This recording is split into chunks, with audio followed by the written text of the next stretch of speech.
Rock and roll doggy. Sort of a musical journey, really, you know? No, it's a musical journey. Hey, everybody, welcome back to Rock and Roll Doggies. It's our podcast. It is two lifelong friends breaking down music that's been important in our lives. I'm one of those guys. I'm Jason Acquisto. I live in Indianapolis, and my friend since we were teenagers is Don Pardue. He's over there. He lives in North Carolina. How you doing, Don? I'm wonderful. Beautiful. Love it.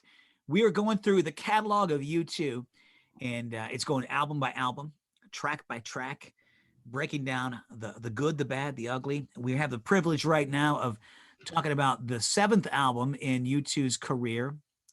It is Achtung Baby. This is side 2. If you're listening on an album, on a vinyl record, you flipped it over, or a cassette. We're starting here with...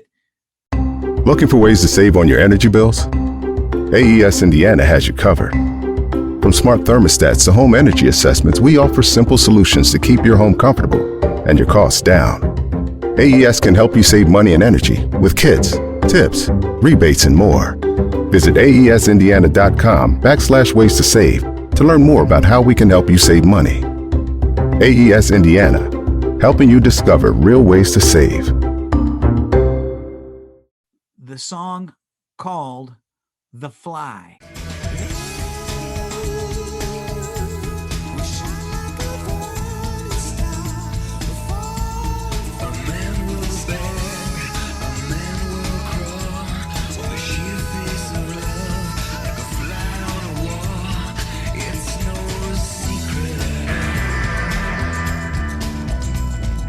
Okay, Smurf, you're up.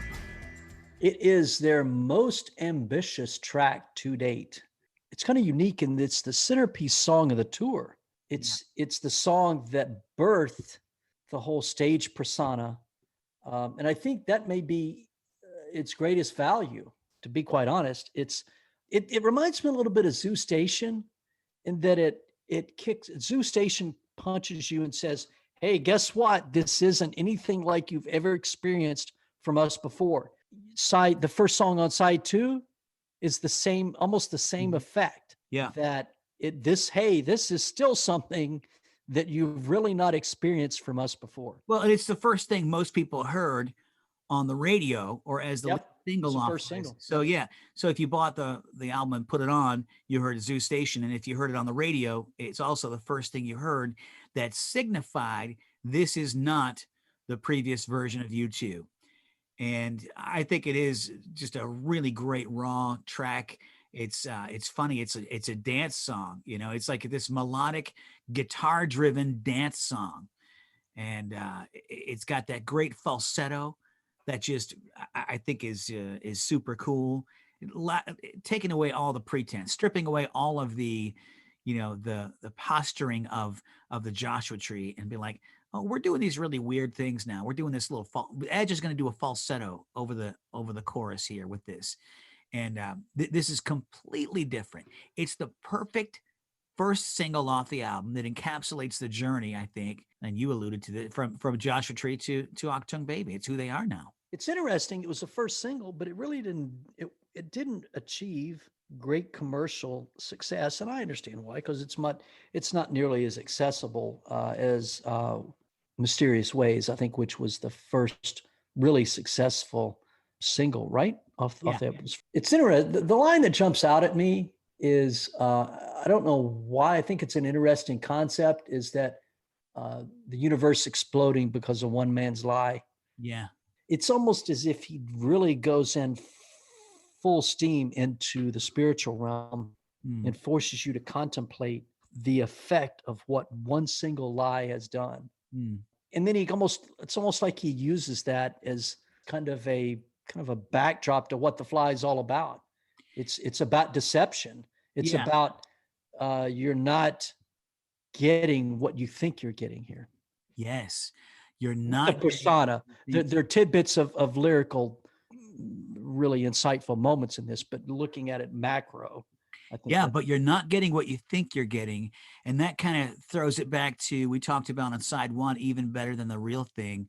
Is the superficial superior to the genuine, or the spirituality, being the genuine life or life of the soul? And is it all a lie? The superficial modern consumerism of society, is that what we're living now, or is it all just an illusion? And those kind of themes are at play here. I completely agree. And I think it's like, it sounds like candy. It sounds like a super fun song that's just a bunch of great guitar and just as great groove and everything. But there's a lot there. And like you said, it does throw it out there, the fall of man and original sin, and those kind of themes that's not usually the lead single off of an album that that's a lot to throw out there to top 40 radio. But how about this? The fly persona, like you said, was birthed out of this. How about the fly as a symbol being insignificant? Like, is there an aspect of that fly character or this song as being fly, insignificant, as compared to the grandiose gestures or attitude or ego of the Joshua Tree? And seeing yourself now as being this almost minuscule, I'm just a fly now. I'm not this grandiose, ego driven. And again, maybe that's too much. Maybe that's my interp, but I kind of like it. I think that like a fly on the wall is a key phrase here, because it's almost as if the song lacks continuity, because it's like the live show. It's hitting you with all of this information that seems to be disconnected. Yeah. It's almost like a fly on the wall who's looking around and seeing all of this happening. So every artist is a cannibal, every poet is a thief. They say your secret is something you tell another person. They say the sun is sometimes eclipsed by a moon. I mean, all of these almost disjointed. Attention deficit disorder, all this media, all this information, this stimulus is flying at you. Which way do you look? That's the way they presented that in the concert experience, right? And I can't hear this song without thinking about the concert experience. Right. It's inseparable to me. Little girl, I gotta go. I'm running out of change. Even though that's a dated reference, I think it still holds up, because I'm just so glad that he included that. There's just little touches throughout this album that it reminds you that you're in like an urban setting, running out of change. I mean, what's more urban and dirty and just, grungy than a phone booth, with a payphone? Plus, running out of change being metaphor for not the end of the world, but just the changing of things. And again, they're on the precipice of the 21st century. It's 1990, 91. And we also get another mention of the moon motif, which pops up throughout the album. The sun is sometimes eclipsed by a moon. I don't see you, when she walks in the room. So we see the moon coming up again in the next track.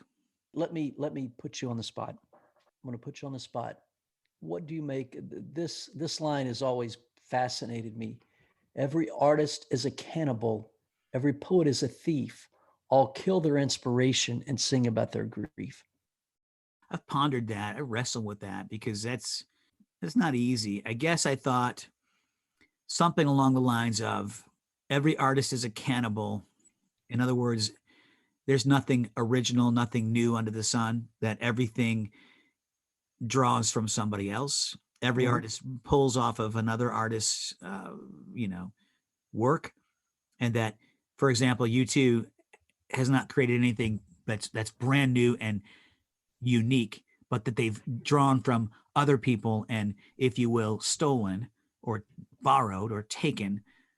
And again, every poet is a thief. There's nothing new under the sun, that it all goes back to the simple truth of God and humanity and original sin, things like that, but also that there's no new art being created. It's all derivative. Does that hold any water? Yeah, I'd put some validity in that. I'll kill their inspiration and sing about their grief. I don't know about that one. I don't know. I've been fascinated, though, by this idea that artists, and I don't know that this is applicable here, but I'm fascinated by this idea that maybe artists create chaos in their life as a means of achieving inspiration. Hmm. And I don't know if that's applicable here. That's probably a reach because I don't really have a good answer for what this line is about. Well, it's like also that we're all uh, gluttons for our own doom, as the Indigo Girls put it. Oh, Indigo Girls. There you Right. go. That Taking that's it back to still, the late 80s. that we Closer can't. to fine.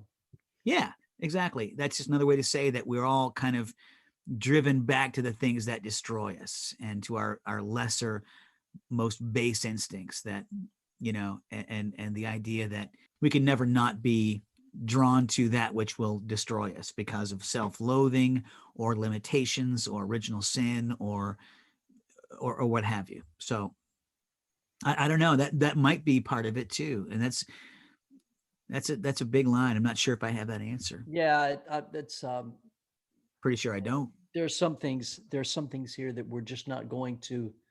There's some gems that artists stick in there that only they know about, and The thing we do though, we try to attach our own meaning to it.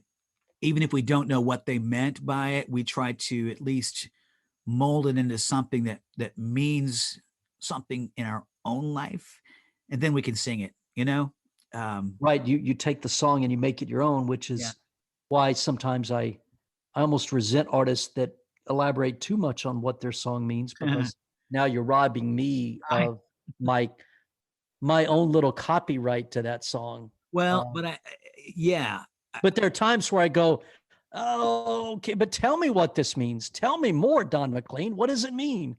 You know? yeah, I know. That's a whole different podcast right there. We could do that.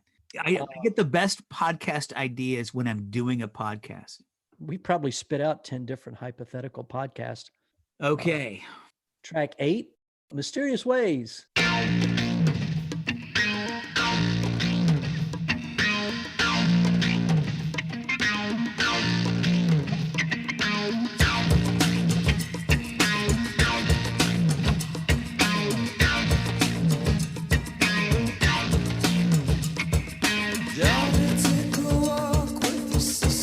Bono has been quoted as saying, "At times I do tend to idealize women. It's easy to fall into the trap of separating them into angels and devils for the sake of drama. Our songs are not politically correct. They're written from a man's point of view. He's wrestling with different things. There's a flash of anger and hurt here and there, but I don't think women come out badly." That's an interesting take in the age that we live in now, with a lot more enlightened view of gender, and not even that wasn't that long ago, but still, this is a very sexy song, and let's just put a pin in that gender conversation, because this song is funky and sensual, and again, it's that there's little elements of sexiness that pop up through the record, but this whole song is like the motif of the belly dancer. That is it. That is the sensuality. But it's both sides. It's the seduction and the spirituality. It's that dual nature, right? Which is so much a part of all of their music. I think of it also as a companion piece to The Fly, just because they sound so similar. And That's interesting. right, because they both are up-tempo, guitar-driven, danceable songs, and they're back-to-back. But I think this song is just so gut level, seductive and just so much fun. It's like The Fly in that I can't hear this song without envisioning the belly dancer on Yeah. stage. Oh, for sure. The album and the tour are so intertwined.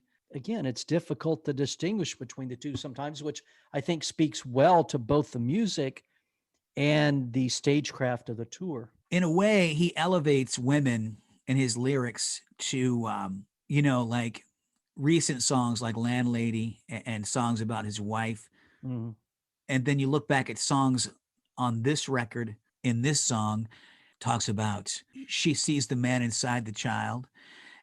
In a way, women are in a way portrayed as being superior, being perceptive, being able to reach through, to see past the external, and to see who you really are and the man you're supposed to be, and all of that. That's the way I see it. It's interesting to hear his gender comments before, because I think it's true. It is a little bit sexist because it does put a spotlight on women as a sexual being, but also I think it does. His lyrics do talk about how women have this ability to see through. She's the wave. She turns the tide. She sees the man inside the child. And a great line. I'll ask you what you think of this. Uh, if you want to kiss the sky, you better learn how to kneel. What do you think? Um, in a sense, this is almost like Until the End of the World, where there's almost this entanglement of the spiritual versus the romantic. I've kind of always thought, well, maybe this is a play on God works in mysterious ways. And if you want to take that, then if you want to kiss the sky, you better learn how to kneel, which is kiss the skies from a Hendrix reference. But if you want to take that whole phrase, that's a great Christian doctrine idea, and it's articulated in a very beautiful way. So if you want to, again, lay that against mysterious ways, maybe he's trying to look at the feminine side of God. Interesting. God works in mysterious ways, and maybe all of that tends to work together. I don't know. That's interesting. I would say that it's both, that it's what you said, being that classic, you must come as a child, you must humble yourself to achieve reconciliation, you must be broken, and that whole theological foundational idea that if you want to achieve glory, if you are not glory, but if you want to experience God's glory and God's grace, then you must come with contrition. You better learn how to kneel. But let's also apply that to the human relationship. It's that double helix, right? Let's say it's about a woman. Let's say about a mate here. And if you want to kiss the sky and achieve greatness in this relationship, if you want to enjoy the fruits of this relationship to its fullest, you better be humble, and you better learn how to kneel. In other words, to be not subservient, but to take an attitude of humility toward your partner. Like service through leadership kind of thing. It is. And I think that's true in a relationship, in a marriage relationship. We talked about how those are both, it could be both, either or both. This is a sexy song, but what I love about you two is they're not afraid to throw in some God right alongside sexy. Bono has said that belly dancers make him wriggle. I love when he uses words that are like, I know, it just makes it Bongolese. It just makes it up. Wriggle? I mean, I got to really? Google that one. Is that an Irish thing, really? Is that? Hang on, let me look it up. Let me look up wriggle. I don't think I've ever used that term. I mean, and then it was only quoting wriggle. Rob Twist Riggle. and turn with quick movements. Well, I get it. I know what the word means. Avoid something by devious means. Sometimes he says things to be cute. And I mean, some things I'm sure they're Irish idioms. Okay. I love Mysterious Ways. It's a lot of fun. It really does illustrate that this is the funkiest U2 album to date. Bono and Daniel Lanois almost came to blows over this album. I mean, over this song. When you say came to blows,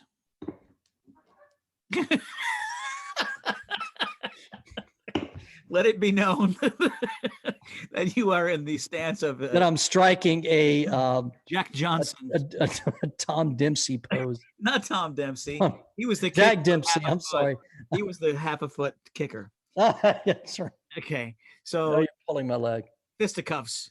They came to a fight. They didn't. One of them didn't want it. It was a contentious recording session. I mean, at one point, Adam Clayton basically said, Oh, he said, "The way I'm playing it, then tell me how to play it, or here, take my bass and play it yourself." I know. I love it. It's like it's the best. Clayton, the laid back one of the bunch, getting his proverbial thongs in a wad. He did say that, right, and he did say that because Edge and Bono were going off trying to figure out their own unique musical direction after listening to whatever they were listening to, and Adam felt like he was neglected, and he said, "I spent some I spent some time in some places that were not healthy because of that Red light district. rejection. Rejection. I wonder what hairstyle he had.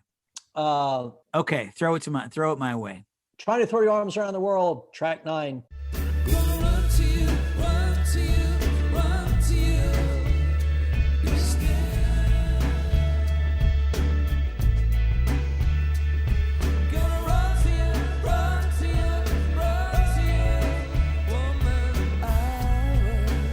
Salvador Dali. I think it's a lot of fun. My roommate in college during this time In where? at Asbury, we played this album nonstop. And so I was going through a breakup with a girl. And so it was definitely a bad idea, but we loved it. And he loved this song the most. And he was kind of an artist, and he drew a lot of pictures, and he would draw, he drew like Salvador Dali with a supermarket trolley one time. I would love to see that. That would be fun. It was great. And he drew like a open top. Was it like hanging over the edge? No, It was all melted. Yeah.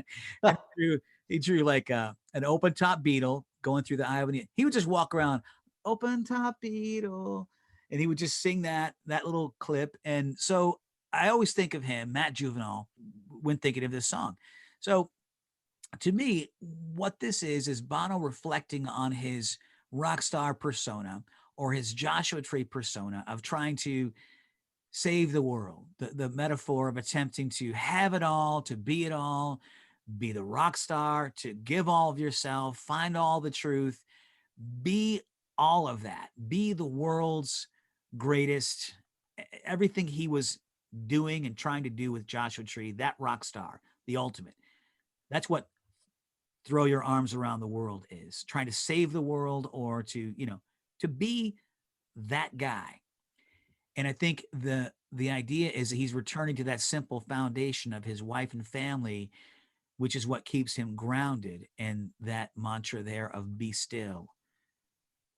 So how then do you, and I'm putting you on the spot again, then explain the supermarket trolley Salvador Dali trying to throw his arms around the girl reference. I have nothing. I don't know. Nothing on that. And you know what? I feel like at a certain point, it's okay to say, you know what?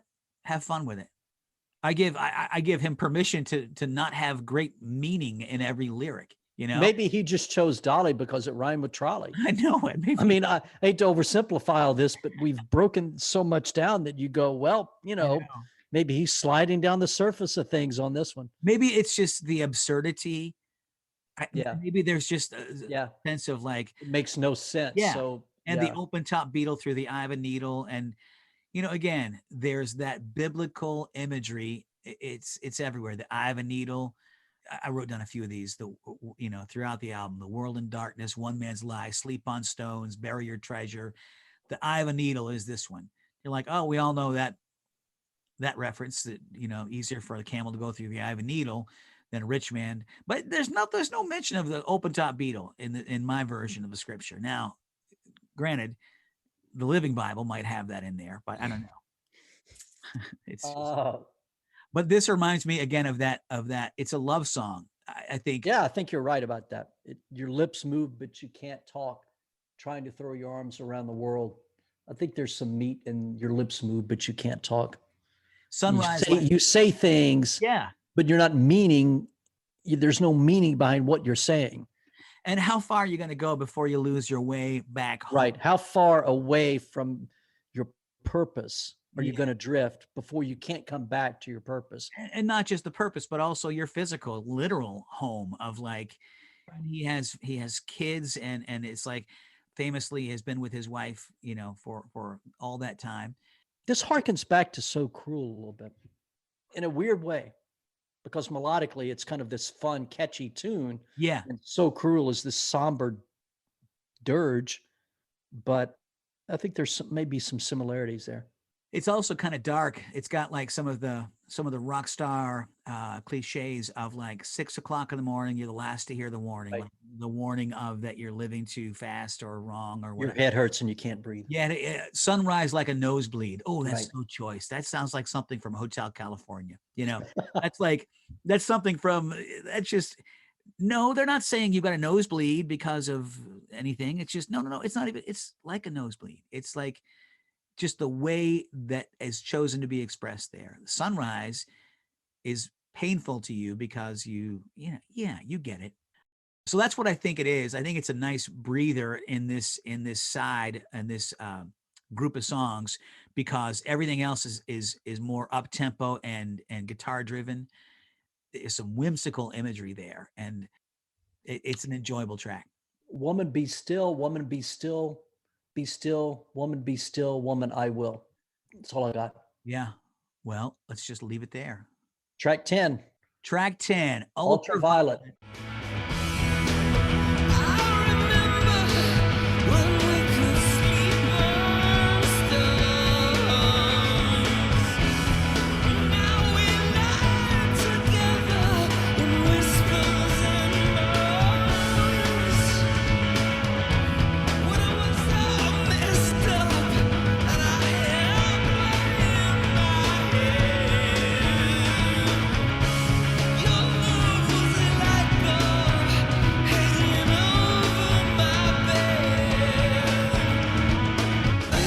Song was birthed out of the B-side of Lady with the Spinning Head.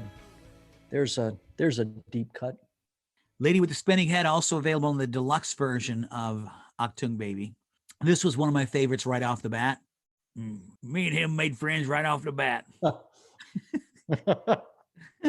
This is a stream of consciousness, confessional prayer set to a dance beat. It's extremely exuberant with the way that guitar is expressed. I love that guitar sound, jangly, really satisfying.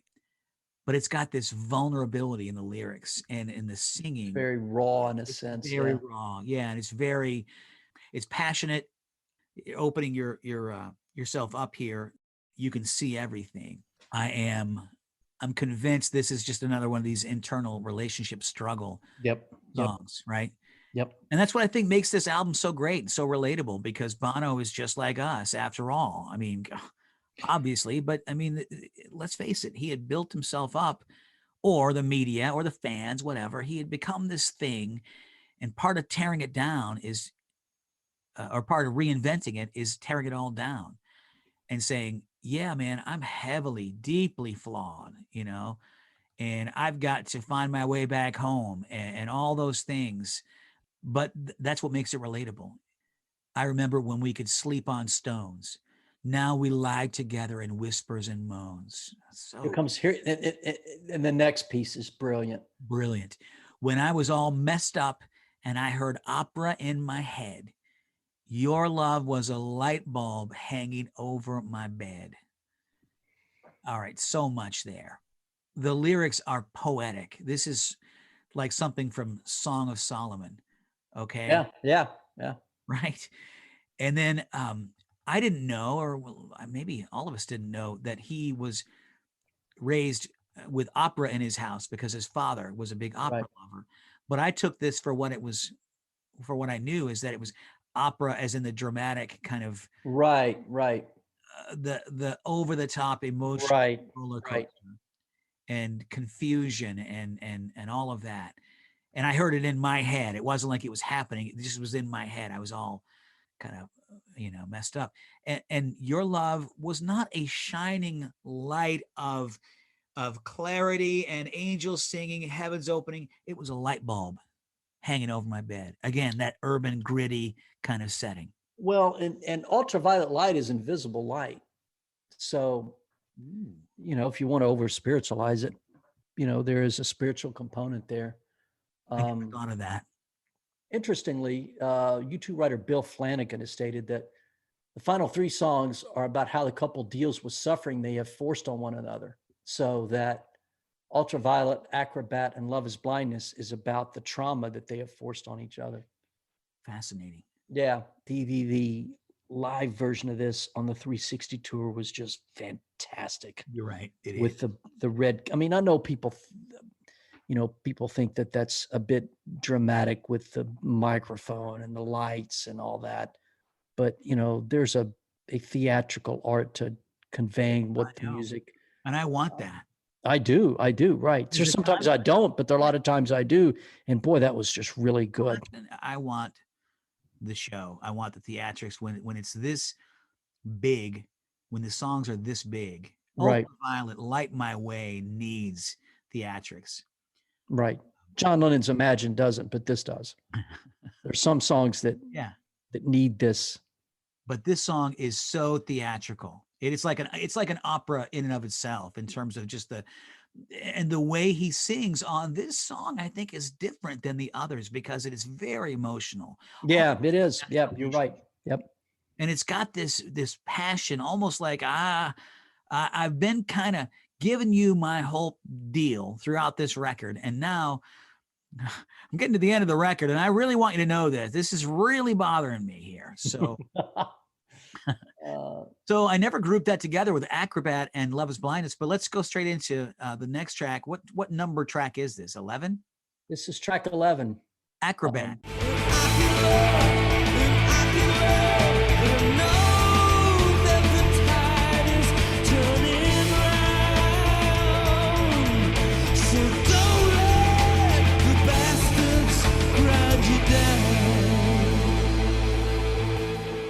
Yeah, in my mind, it's always kind of been it's this album's exit. It's maybe the darkest song on the album. And there are some, it's just so raw. And there's a bit of that hypocrisy going on too. We're not making this a Joshua Tree podcast, but there's some of that hypocrisy and contradiction, dichotomy on this that exists in Exit. I must be an acrobat to talk like this and act like that. Yeah. I love the visceral imagery of this too. Look at the phrasing that he chooses. You had fire in your soul, melting snow. You can swallow or you can spit. You can throw it up or choke on it. Like So this, raw. really Gosh, that's so raw. really gut level. This is a great kind of chaotic swirling guitar sound. And how can you not love the line that punctuates it? So don't let the bastards grind you down. That's so raw. So raw. And again, we can take it to whatever. I feel like that's a famous. No, it is. It is. Yeah. He took a creative license to borrow that phrase. And I think it's actually been referenced in a, gosh, I want to say it's even been referenced. It's Latin, maybe. Here it is. Yeah. Say that again. Illegitimi non carborundum, often translated as "don't let the bastards grind you down." Yeah, The phrase itself has no meaning in Latin and can only be mock translated as a Latin English pun. So it's one of those things that kind of became part of our culture. I don't think it's attributed to anybody in particular. So he chooses a phrase that's commonly known and it makes it fit, makes it fit. In dreams begin responsibilities. There's a lot here that's not appreciated in this song. And there's a lot. We talked about that.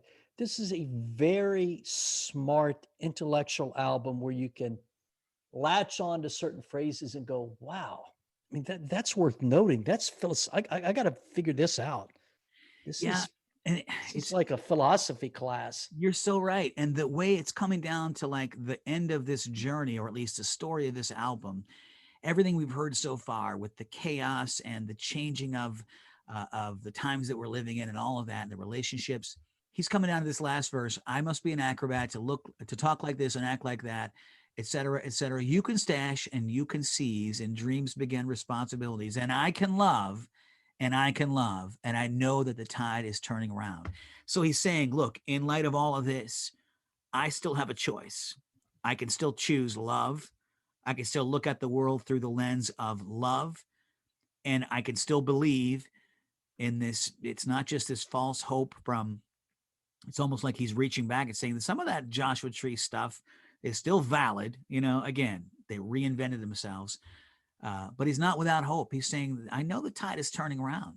I can love. I can choose love out of all of this. Even though this is not the last word on the album, I think it's leading towards that. And I think that's where it's kind of becoming this statement that now that I've gone through all of this on this album, what then? What shall we say? now remain all these three, and the greatest of these is love. No, nothing makes sense. Nothing seems to fit. I know you'd hit out if you only knew who to hit. It's like this way through the whole album. The whole album is just it's so meaty. There's just so much out here that where you go, wow, I can just, we, like we talked about, we could do a whole podcast on one, and that song isn't even one of the meatier songs on the album. This song has a lot more meat than one. Now I think one's a much better song, but the whole album is just filled with this stuff. His songwriting here is just it's, as I said initially, this is a very artistic album. It's not like Boy, it's not like The Unforgettable Fire. It's like you're listening to a philosopher. I don't mean to be hyperbolic, but I mean overstate here, but this is an all-you-can-eat buffet.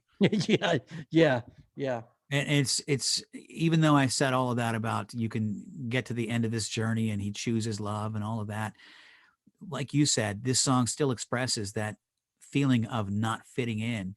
Nothing makes sense. Nothing seems to fit. I joined the movement. I would be part of the church, but I don't fit. I would take bread and wine. I'd eat communion if there was a church that I felt like I could be part of. It's that outsider feeling. It's that feeling that still kind of figuring out where I fit with everything. Yeah, tons of meat. Track 12. Love is Blindness.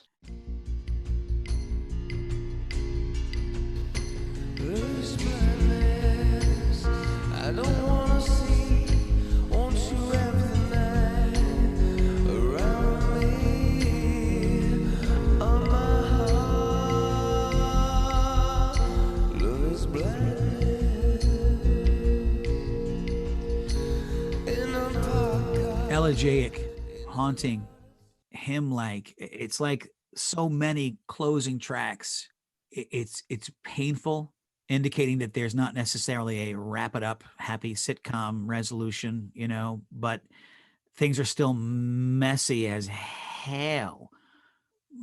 But again, it has that feeling of, I think there's hope peeking through there. I think that because it is delivered in that hymn-like, I get the feeling that it's got this flicker of goodness coming through. Interestingly, this was first developed during the Rattle and Hum sessions. That's surprising. Yeah. And it was not released on that album because it was quote unquote not U2 enough, which is a good thing because it shouldn't have been. Yeah. Can you imagine that? That I also read where Eno said that his role in this production would be to step in and then step out for a few weeks and then come back in and go, okay, I'm going to basically poo-poo a lot of this stuff because it sounds like U2. So he'd come back in and say, no, you can't do this because it sounds like U2.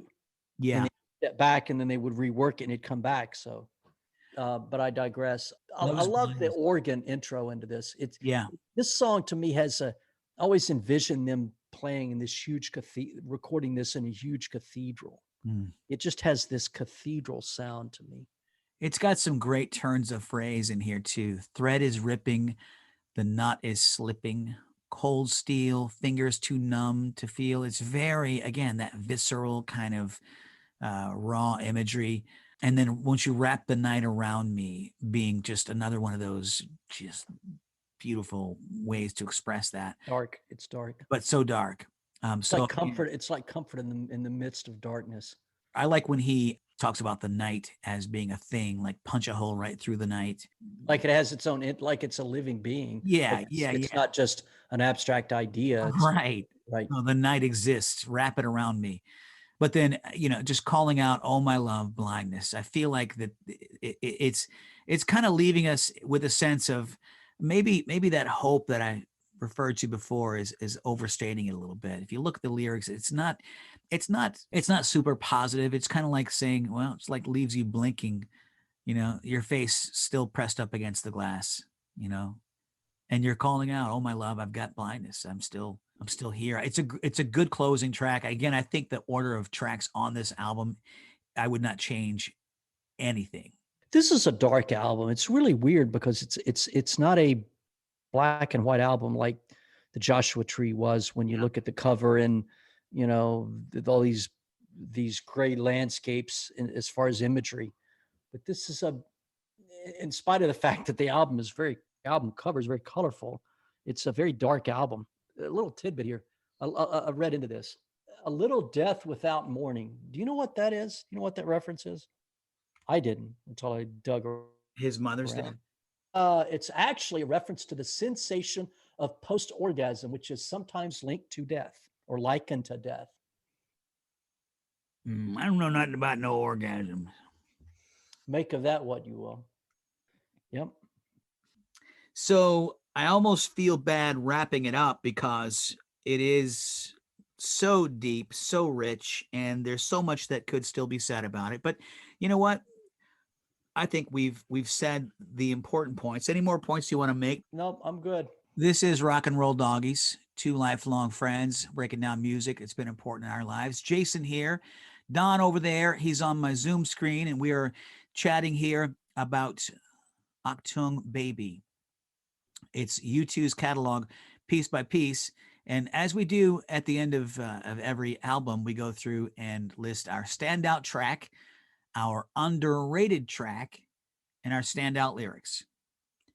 Where would you like to start? Most underrated track. Okay, this is the most interesting of the three categories. All right. Most underrated track. Most underrated track. It's difficult because there's some standout tracks here on this album, but there are no weak spots on the album. This was particularly difficult, and I'm not deeply convicted about this most underrated track, but being that I had to come up with an underrated track, I chose Ultraviolet.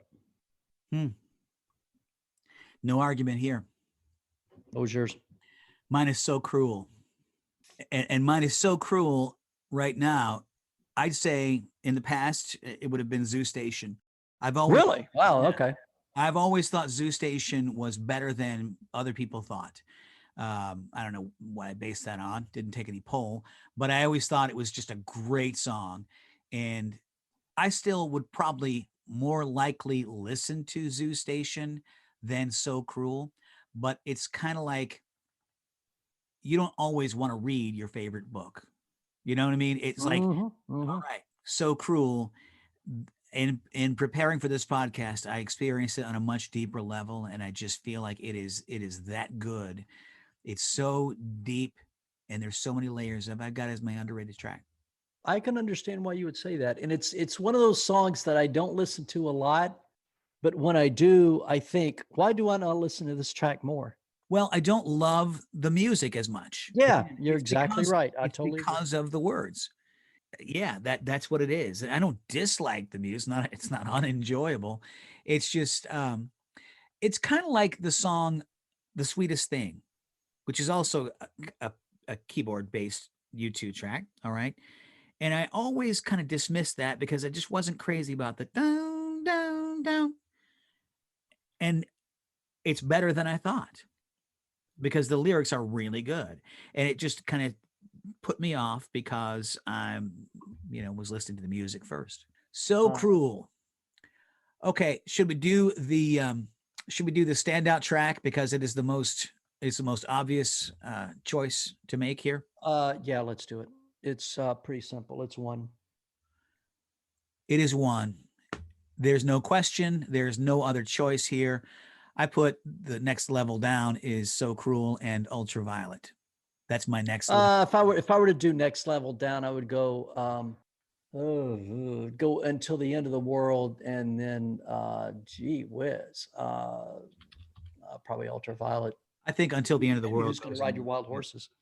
Well, I mean, look, we can name all of them, but I think Until the End of the World is another good choice for that second level. I'm typed that in here, but yeah, there's clearly no other choice for the standout track on this album, except for one of the best pieces of writing and one of the best band performances here. It's minimal in its instrumentation, but it's delivered perfectly. It is just poetry. It is next level. I don't believe they've ever put out anything better than this ever. Certainly I'll not. say this: we won't review a song from now until the end of the podcast for you two that will top this.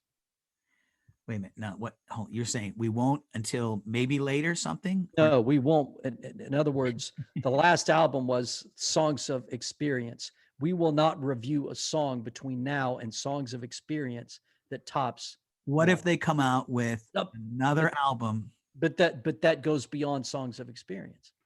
Okay. So I put in Songs of Experience as the bookend. I don't know what's coming after that. Okay. I will say this. There are songs that go in the same category and level and grouping as the song One that are yet to come in their catalog.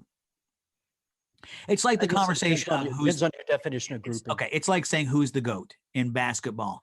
I'm okay with saying there's a group of GOATs because it doesn't have to be one guy. I can say LeBron, Michael Jordan, Kareem, and Wilt Chamberlain, Bill Russell are in that group. Chuck Nevitt, right? Yeah. And Chuck Nevitt and Manute Bol. So I mean, like all those guys, and then you're like next level down. So we've got one. Let's say that's Michael Jordan, who's one. All right. There are other songs that are going to be in that same conversation from here Coming up. that are yet to happen. You have piqued my curiosity. Well, also, Streets Have No Name goes in the same. Right. If you're going to go retrospectively, all of it. I would catalog. agree with that retrospectively. Whole catalog. Yeah. Bad.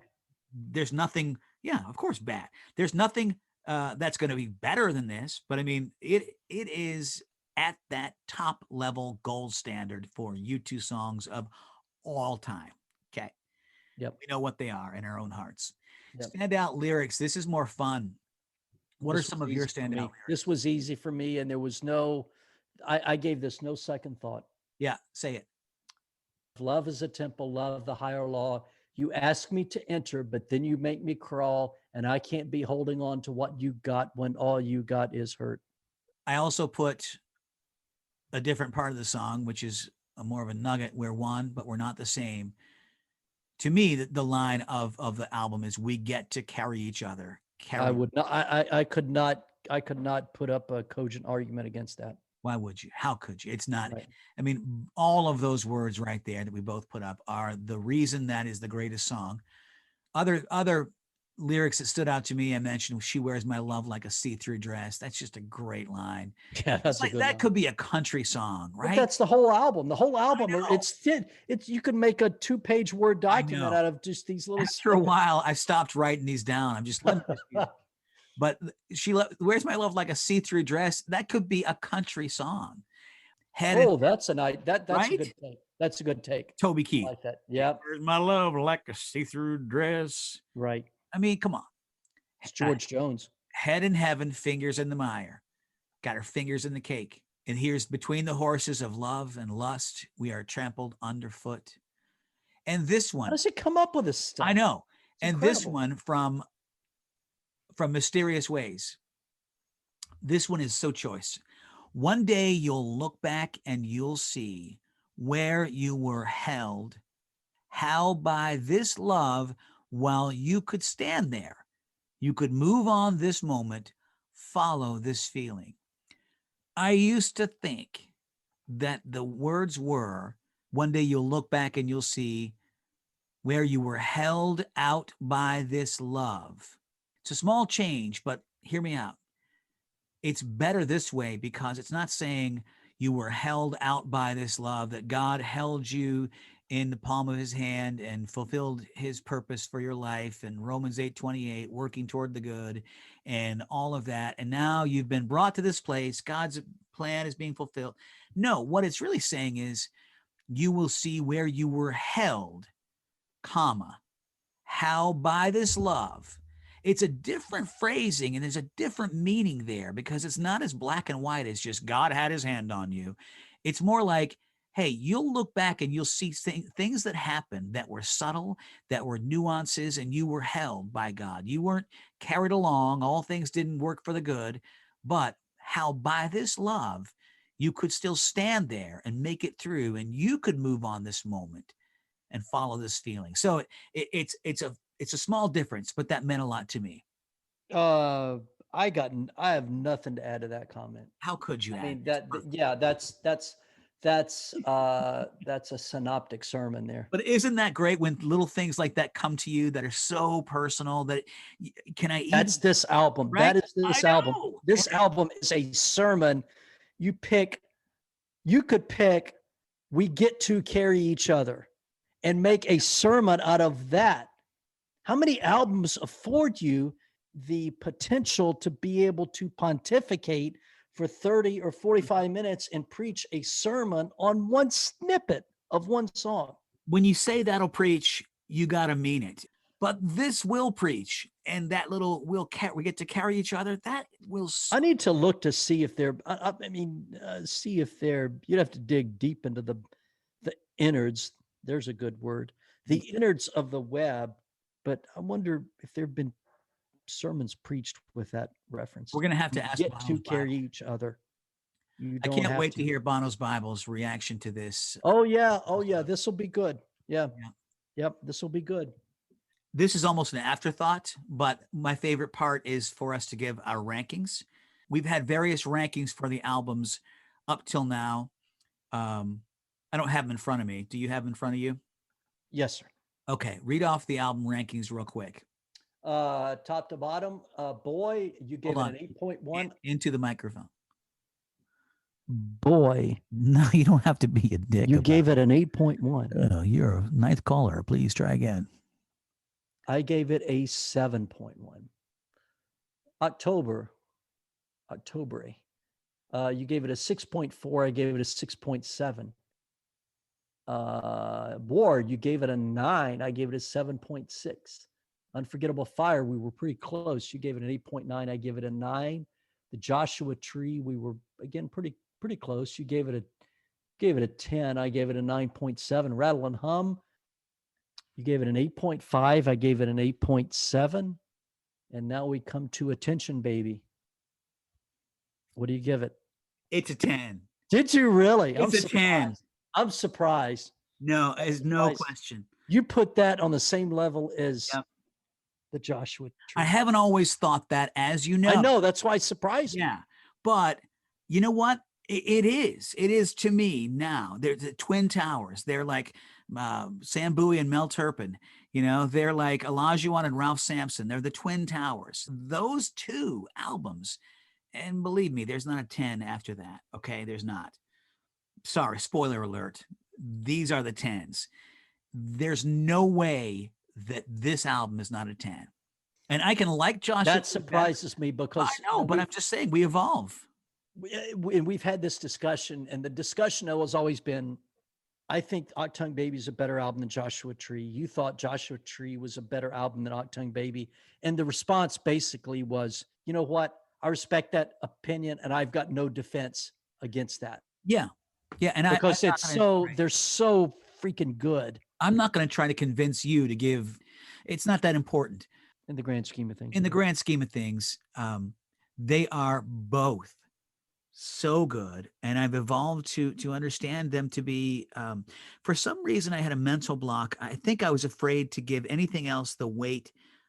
You know, it's like with equal rights, civil rights. You know, some people are afraid to give all people civil rights because they're afraid that it would take some of theirs away. No, it's not pie. You don't have like a limited amount of rights. You won't lose your rights if you give some to somebody else. You follow me? There's not a limited amount of rights to go around. There's not a limited amount of excellence here. It won't take away from or diminish the Joshua Tree if Achtung Baby is also a 10. Well, basically is what you're telling me is that if you were pressed, you would not distinguish between which one is greater. Well, because you can't, because they're both 10s. They're both 10s. And that doesn't mean that I always... They're both Bo Dereks. They're both Bo Dereks. Whatever that's worth to you. I don't think Bo... That surprises me. That's one of the most surprising things I've heard on this podcast. I'd rather have Bo Derek from Tommy Boy than the movie 10. I'd rather have older Still Bo. Looks good for a woman in her 60s. That's what I'm saying. So I guess that was kind of like the surprise of the night. But I forgot. Yep. forgot how much I had always held on to that so strongly. Fully and completely concur, though, that I don't mean to presume or to tip our hand, but this is the pinnacle of U2's success, whether it's Joshua Tree or Achtung Baby. And not that there's not a lot of good stuff that comes later, because there is. Yeah. But this 87 to 91 period, you can make what you will of Well, Rattle and Hum, but I don't it's- think we surprise anybody by saying that. Right. I gave it, and again, my criteria is a little bit different than yours. It's not better, it's not worse, it's different, because I have a hard time, as we discussed previously, giving a 10 to anything, because 10 to me means perfection. And I don't think that this side of the pearly gates that necessarily can exist. But I had to give it a smidge higher score than I did for the Joshua Tree. Yeah. So therefore I gave the Joshua Tree a 9.7 and I gave this a 9.8. Ooh, you're not going to give out a 10. You're not doing it. No, because in other words, I don't think a 10 is attainable. If it depends on your standard. If I'm stacking this up against all other U2 albums, yeah, it's probably a 10. If I'm stacking this up against everything that's ever existed, and then no, because I haven't heard the perfect album yet. Pretty close. Pretty close. You're absolutely right. So you're saying there is zero.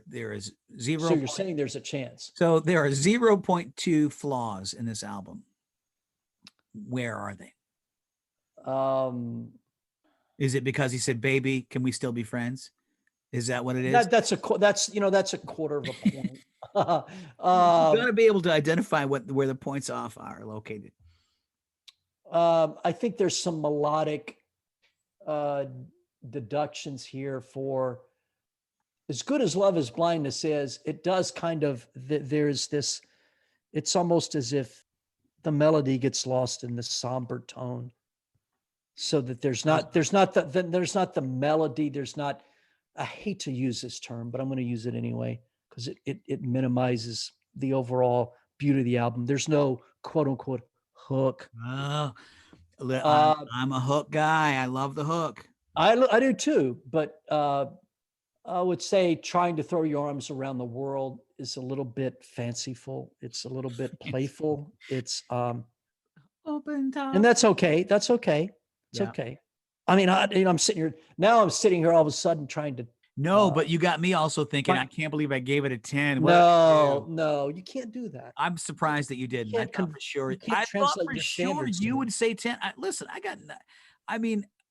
I just got super vulnerable in front of you, and you threw it back in my face. I love the This hyperbole. video, I love the big statements, the grand, like, oh, it's the best thing ever. I love that, and so I'm happy to do it. I did this last night. I did it 2 nights ago. I go to sleep with this album. I mean, there are moments where I will put this album on, and it just goes all night. And it's a great album to fall asleep to. I don't know why. I go to sleep. It's like kind of one of those dark. It's not one of those ambient, songs that you put on like. But I mean, as far as a super dark, right before bed album for me is Carpenter's Greatest Hits. You need to find a new podcast, buddy.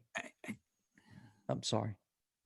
She had a beautiful voice. Why do birds? I mean, she had a beautiful voice. Oh, she did. She She did. also was a drummer. You talk about a weird, Right. She was a female drummer, who sang. beautiful voice. So which means she was the lead vocalist. She's a lead vocalist. She was like Levon Helm before Levon Helm was Levon She was like Helm. Phil Collins It's like Phil Collins plus Levon Helm. in a dress. with genitalia. And I think she played open-handed like Levon.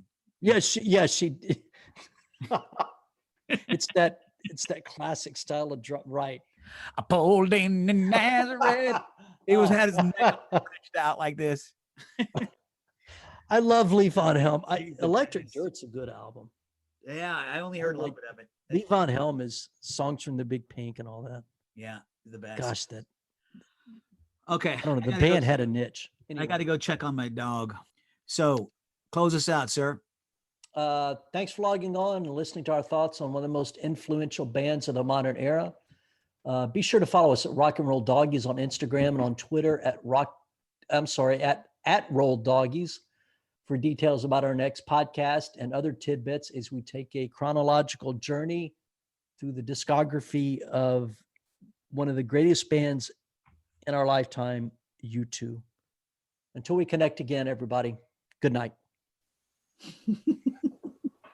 No, it's a musical journey.